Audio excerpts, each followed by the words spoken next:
Well, we can't we can't like bring it up enough and celebrate it and keep it in perception that this is what we're dealing with enough. We can't. See, there's two types of people on this planet, and that includes two types of men and two types of women.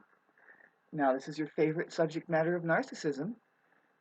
A lot of what I'm drawing off of comes from, well, we have experiences, but then professionals or worldwide renowned scholars who have been studying it for many, many years, on top of many years, century of gathering information from past psychoanalysts who come up with the term. Now, Sam Vaknin comes up, helps us with all of the terms that we hear today. And one of the things I'm going to bring up is all of those terms, really. We kind of knock them around and see. It's really important to know this, okay? So there's two types of people on the planet to run into, and that occurs in both men and women. Now, we can just generally say there's the fully encapsulated mind, which is basically a mental case, right? Get the words, mental encasement, mental case. And then there's the ones who are actually conquered of that, and their presence is they're just able to be present to reality. See, the narcissist, which comes with both sexes now, they say that in the 90s, the woman comes with psychopathy hand in hand because of her position of power over people. You know, she can draw a man in and try and control his ass into misery like a psychopath would love to do, but really it's her ability to pump out kids and subject them for their own good, which makes her very much leaning into psychopathy if the traits of narcissism is found. See, narcissism, uh, originally that word, it's been given to the man's side of the organism. It's just they have a problem with their minds, and they tend to ignorance um, is their state of presence. You know, that's their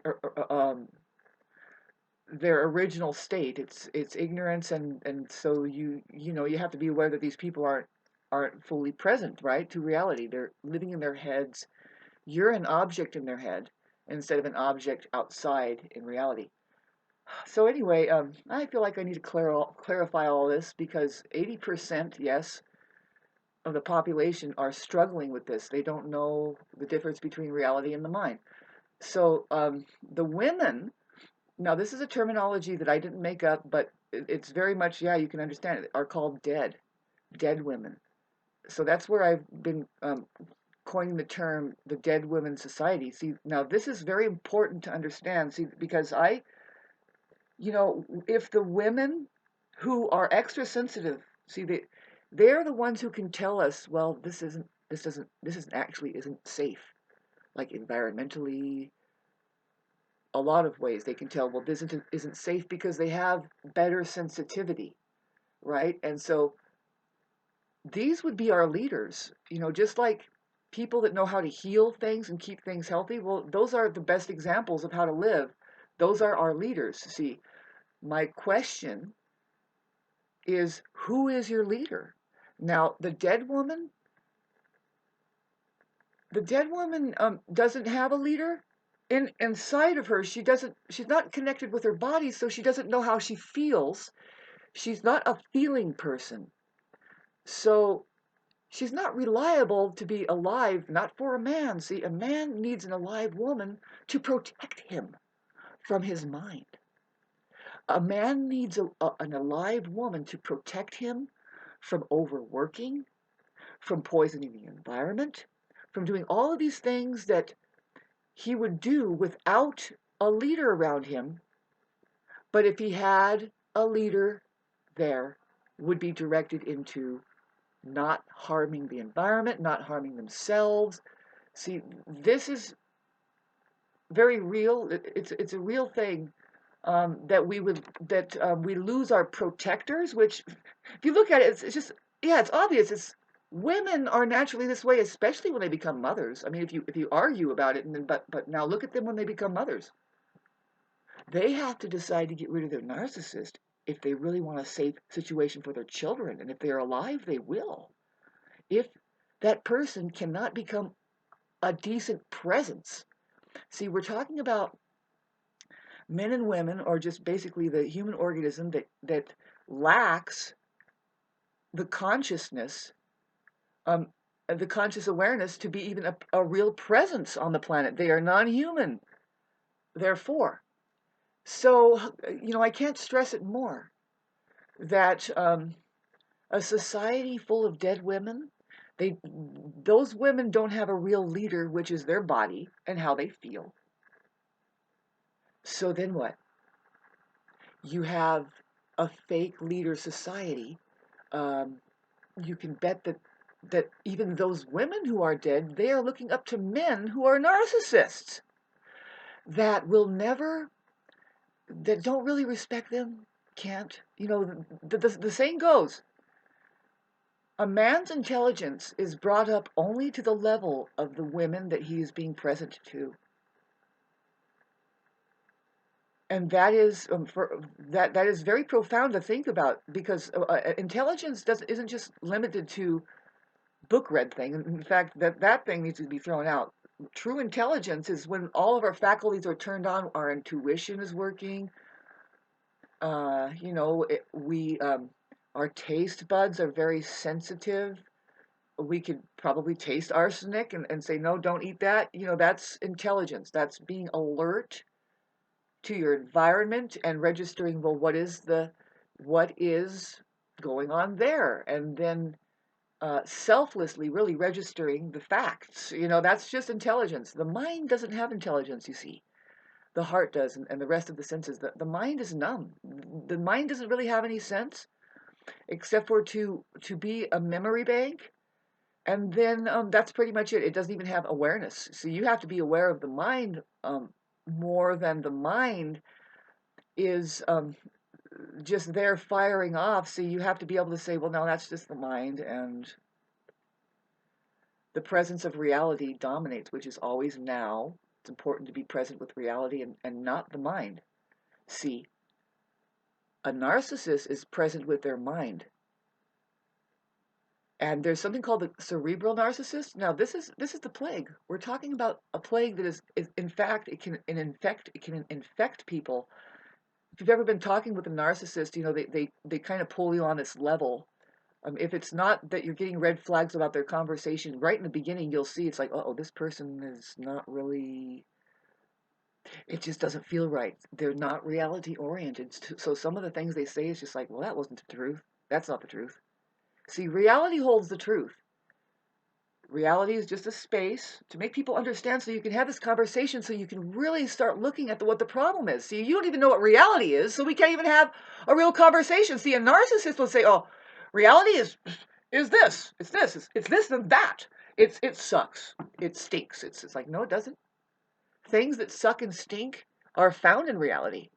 It's just a space, pristine space. You can never damage reality. That's the beauty of reality. That's what's beautiful about it. You cannot fucking stick it with a fork, because it's just a space that is ever forgiving. It's always here, and it's like, whenever you want to join me, the most common sense. See, when they speak of common sense, what does that mean? It completely escapes all of society. What does all of these things mean? Because first of all, society is ruined into their mind. They're a bunch of mental cases. Not making this up. Now, I'm going to put some information up, and I'm going to keep doing it, because if you want to, like, so-called get back at those that are, they kind of hurt. And they don't even know it. They're present, but they're non-present. So it's like this. Oh, can I help you with something? Help who with something? You guys are there for yourself. And, a narcissist does have, like, an allergy to God, an allergy to the truth. Now, that can be somebody else just saying some poetry, saying, actions speak louder, or stuff like that. They are allergic to it. They roll their eyes to it, and they roll their eyes to God. A lot of them have the fake God, which is the one that says something, and then the word. God, everything was made on a word. So that's narcissism. They say it, and so it is. And it's like, that's not the truth, though. It's not really the truth. See, there's something called speaking into reality, which means There's reality there, and then you're resonating with a fact by your voice. It's just as simple. It's just a celebration. That's all your voice can be, is a celebration of what's there. And people can have a voice and they say not much because they're not resonating with the truth. It's just not speaking into reality. And once you start doing that, then you start having a vibration. And there's where like say, okay, there's where fat people can't hear the word fat because they're fat, but they don't just deal with it, that they have had this fatness that they can't deal with. And then when they hear the word fat from somewhere else, it rattles their brain, and they're supposed to not say that. And you're not even probably saying thick or fat, uh, uh, um, that referring to a physical body. Maybe you're talking about the size of carrots you're looking at and stuff. And they get all, you can see them. It's like, that's what a narcissist is. A narcissist is somebody who might have a physical. See, this is where we don't pick up on them anymore. When you become a nurse, you treat the traits of narcissism as kind of like a fun. You toy with it, you kind of play with it, but these nurses are getting paid. The ones who are dealing with real life narcissism at the end of life process, people get really mean and manipulative and selfish and standoff, and they play all these games just to validate that they're more real than being simply present to reality. And they've been up to that for all of their lives. And see, this is the thing, is that there's covert narcissism, but see, a lot of this ingrained, unconscious ignorance that sticks to it, like at all costs, and affords to push back the more subtle um, nuances of those who are being present to reality, and they get into details more, really is looking like that the insensitive are always bullying around and pushing back and discriminating against the sensitive. And really it's like saying, well, the more healthy are putting up with the unhealthy being mistreated and abused. See, this can't happen anymore. It's just not going to happen anymore. This is what's happening with me. Yes. See, it's not where it doesn't, see, narcissists start out in a relationship with you going like this because they are a boundary breaker, because they have something a little bit off that can't be present to reality, and you just get fed up with it and start flailing, and now it's all you. That needs to stop. There is where there's where we need to make these videos and just clarify that this is happening. And see, the main thing I'd like to get across is that, yes, we have a society where there's a faction of people, now we can call them bullies, but they're more insensitive or they're just ignorant, and they do not appreciate the other more sensitive type, right? The more sensitive. And now, if you want to talk about men being bullied around by women, sure, but no, it happens with men that are more sensitive and feminine, who they are probably better leaders. They are real live leaders because they know how to do things on an intricate level that is more skilled. Naturally, they're a leader, but they're always being bullied around and bossed around and pushed around by that society that doesn't have a leader, and who they just are geared to be right at all costs. And it's deadly dangerous, isn't it? Yes, it is. They can ruin everybody's life. Their lives are pretty much in misery. They are running from what is called, they run from their shadows. Their shadow, it's called shadow work. See, I know that some of them are probably listening to this right now, and we have to keep repeating ourselves, even though we found out about shadow work 25 years ago and we are way done with it. It's like, no, you're going to keep dealing with this subject matter. You have to be like the 4 o'clock news and just keep repeating it. See, what I'm clarifying is that the society that are 80% disconnected from their leader. Now, their leader is their feelings. They're highly feeling person who will say, no, actually, I see more, and that could be dangerous after a while. Now, these people, I speak from my side of the species, and I'm not at all a biased person, but I'm saying women exhibit a lot of that quality naturally. Naturally, They can't really afford to be a mind. They are a body that's very subtle there, and they do leverage work, and they're psychologically not bent out of shape to think that anything can go past their bodies this way, and then there's reality, and they include that, and so now they're creating an environment all the time. See, the dead woman is unaware or disconnected with her eroticism. And what's erotic is just you hold a space and its warmth and its energy, and it's very much it's like a womb of warmth, and that's what men, they want to go home to that. They want to find that safety, like back in the womb, if you will. But see, a man that doesn't really know that that is possible for him, that he can find safety in the protection of somebody who is a little bit more sensitive than him. And see, that's not happening in society, right? Does the man trust the woman that way, to have her faculties on to keep him out of trouble?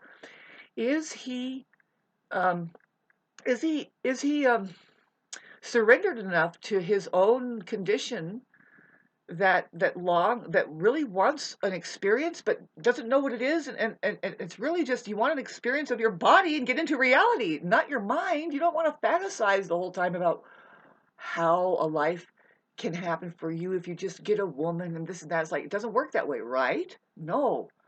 See, I'm here, and Sam Vaknin and a lot of psychologists probably won't take it this far to say, well, no, and you need a society of a live woman who their main religion is to stay feeling good. Because the main thing that we'll complain about is that these people, that, okay, they can make as much money in the world, but they're that much more deadly dangerous, because they think that their money makes them right about everything, just because they have money over. See, they're really really immature. They're just like children that plays a game of you win and I lose, and they're not emotionally mature to say, no, you set that aside and you be a humane person. You help people around you. You're part of that society. Now, are you the one that keeps people down in the dumps?